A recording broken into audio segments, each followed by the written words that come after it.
nandito naman ako sa Colored House. Napakaganda talaga guys, grabe. Talagang effortless ang mga tao dito. Talagang binigyan nila ng panahon para pagandahin ang Baguio City. Alam ko nandito ka na sa Baguio City, parang nasa ibang bansa ka guys. Mas maganda pa sa Manila, ang Baguio City. Ayan, dito lang po yan sa Colored House, sa La Trinidad, Baguio City. Ayan, di ba? Yung pera ng bayan ng ano. Ayan siya guys, nag-start doon. Parang nakakatakot din kung iisipin mo kasi yun nga yung hindi natin inaasahang lindol. Parang ano siya, kasi nasa bangin talaga siya eh.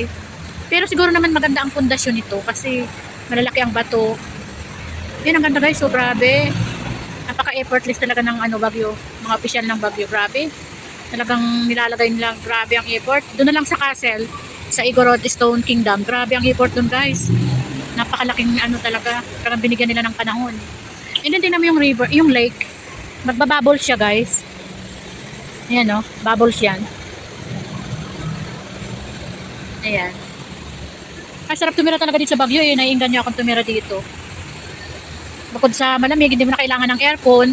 Kasi hindi uso ang aircon dito sa mga bahay guys. Kasi talagang fan lang ang meron sila. Sa mall ka lang siguro makakita dito ng may aircon. Kasi nga malamig. At yung opposite side naman niya, ganun din, bangin din. Ayan. And then dito, ma-entrance dyan. Pag gusto mong mag-picture-picture, konting donation, kahit magkano lang. Kasi income din nila yun. Para sa effort nila. Ang ganda guys. So ayan, pinasilip ko lang sa inyo. Ako naman ay uuwi na rin. Talagang gusto ko lang marating ito guys.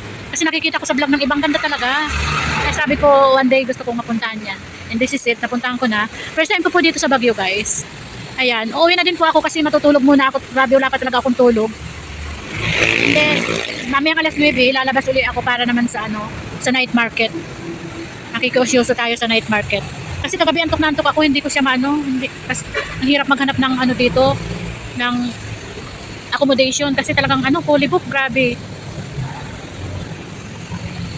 Ayan. Ayan, thank you so much guys, Ria Gallardo Vlog. Maraming salamat po. At sana, pag dumaan ito sa wall mo, paki-like and share naman para makita ng iba ang kagandahan ng Baguio City. Ayan, thank you so much.